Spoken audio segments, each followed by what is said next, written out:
Olá, meus queridos irmãos, a graça e a paz do nosso Senhor e Salvador Jesus Cristo esteja com todos vós. Muito obrigado por assistir nossos vídeos. Aqui falamos de Lajinha, Minas Gerais, do Centro de Cultura Bíblica Bereshit. Aqui nossa logomarca, aqui em cima essa chama é Yerushalayim, Jerusalém. Nós trabalhamos aqui desde 1992, estamos ensinando a palavra de Deus. E para ensinar tem que fazer o quê? Estudar, né? Por isso estamos aqui estudando, meditando, preparando, para que você tenha na sua casa aí, não sei onde você estiver, uma aula bem resumida, mas bastante consistente. Nós estamos falando do curso básico de teologia.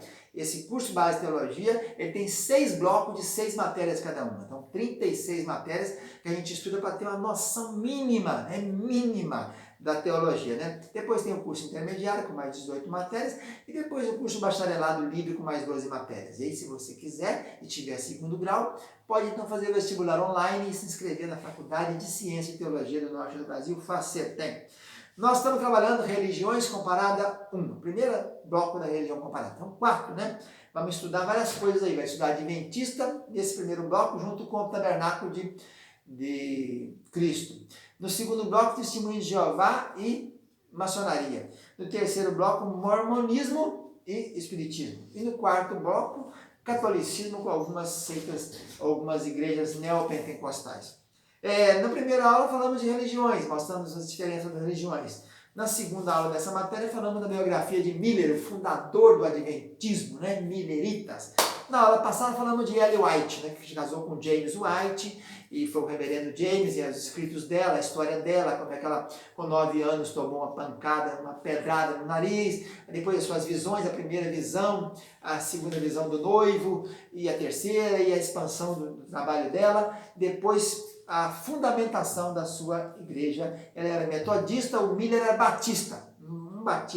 Um faz batismo por imersão, né? O batista centralizado nisso aí, e o metodista, bem diferente assim, todos seguidores de Jesus Cristo. Nessa aula de hoje falaremos das bases, os pilares do Adventismo, né? Como é que esses três uniram depois da história, né? Então vamos lá. A história começa com Miller, que fazendo estudo da Bíblia Sagrada, chega em Daniel 8,44, vê as 2.300 tardes de manhã, pensa que aquilo ali são um ano é como 1000 dias, um dia como 1000 anos, a teoria do dia-ano, né?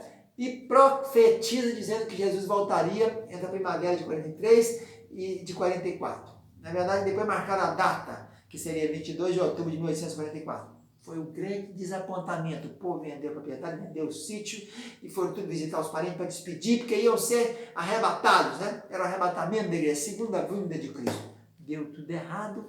Houve um monte de prejuízo, incredulidade, muita gente desviou, né? Esse tipo de coisa leva a muito desvio, muita decepção, muitas pessoas ficaram na pobreza, na miséria, porque doaram as coisas porque iam ser arrebatados, iam subir com Jesus. Então, 2 camaradas chamados Hiram Edson e Joseph Bates entram na história. Esses são os que vão fundamentar, vão fazer os pilares da construção, né? Eles depois se uniram com Ellen White, e aí formaram os três, então, os organizadores oficiais da igreja chamada Adventista, Igreja Cristã Adventista, em 1855, e depois em 1860 já se regulamentou oficialmente como Igreja Adventista do sétimo dia, porque em 1858, a Ellen White teve aquela visão, né, que quando participava de um funeral, que Deus manifestou seu poder de forma maravilhosa, e que era no dia do sábado. Aí entrou o sétimo dia no meio dessa igreja. Então, depois da grande decepção de 1844, houve muitas divisões, muitas cisões. Então, José Bates instituiu a observação do sábado mais tarde, que foi reafirmada por Ellen White em 1858.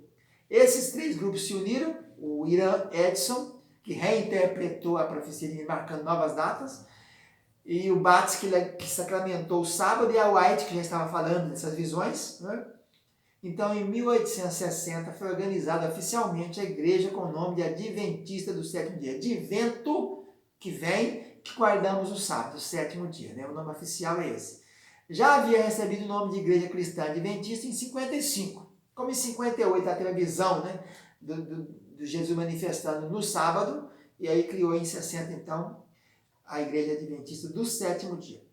que depois passou ainda a ser chamada de União da Vida e Advento em 1864, Igreja de Deus Adventista em 1921, e Igreja Adventista Reformada depois disso, Igreja Adventista da Promessa, depois finalmente Igreja Adventista do Sétimo Dia, IASD. Esse hoje é o nome oficial dela.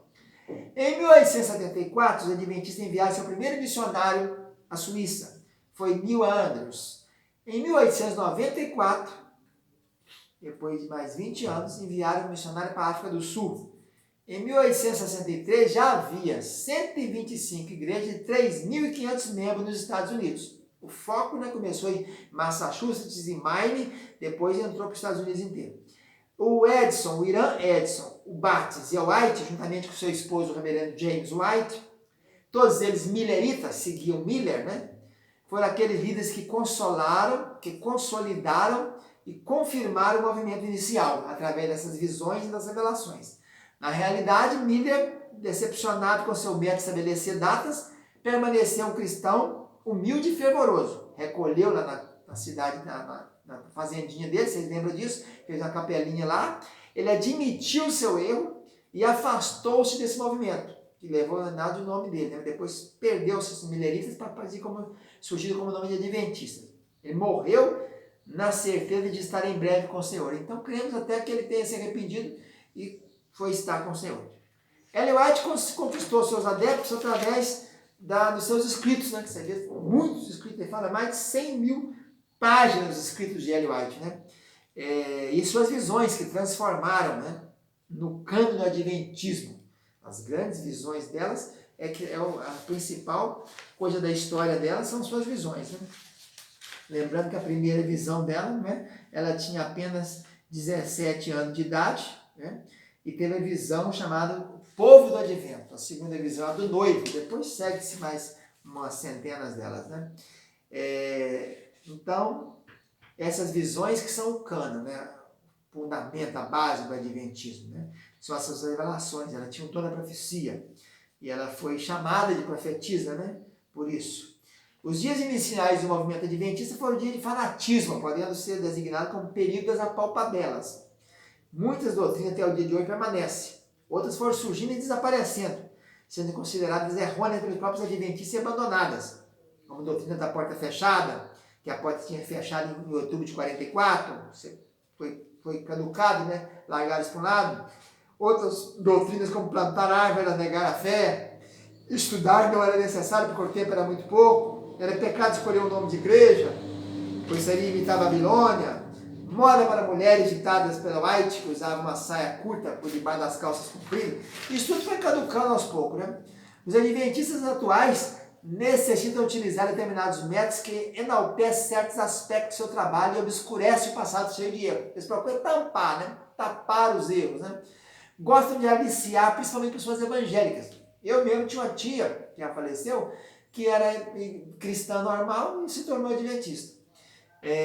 Dificilmente encontramos adventistas que tenham passado pelo mundano, ou seja, tenham saído do mundo e convertido a Cristo através do referido movimento, que é praticamente impossível. Você não acha quase, né? Então são muito proselitistas. Geralmente eles pegam no aquário do outro.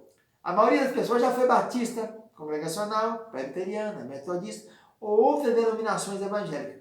Além da falta de fundamento bíblico, os adventistas se arvoram em donos da verdade absoluta, né? Eles acham que eles que estão com a verdade. Aliás, é uma coisa interessante esse ponto, porque muitas dessas igrejas não tem essa humildade, né? Sempre bate nesse ponto, que a igreja deles é que é obra, o resto é sobra, né? Só eles é que salvam, só eles é que vão estar... Isso é um erro que já tem há muitos anos, né? Você vê que vem aqui dos adventistas também. Não são evangélicos ou protestantes como os grupos que consideram uns aos outros e trabalham em harmonia. Não, são separatistas, né? Primeiro que se reúnem no sábado, né? Domingo é dia de trabalho para eles. No sábado é que eles param tudo. Então as doutrinas deles são variadas, né? Mas eles tinham uma técnica de reconhecer o verdadeiro do falso pela seguinte coisa. A mensagem deve estar em plena concordância com a Bíblia, mas a deles mesmo não estão, né? Ou eles pegam muito no judaísmo, no legalismo, né? Mostrando que é o sábado que é o fundamento de tudo. E Jesus disse que ele é o Senhor do sábado. O sábado foi feito para o homem, não o homem para o sábado.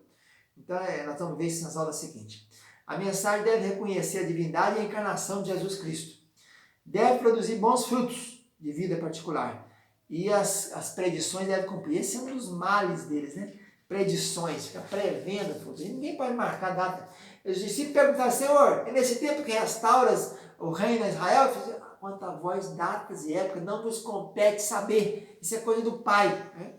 Então, as principais doutrinas deles são essas: profetizar o dia da volta de Cristo e considerar o White como profetiza.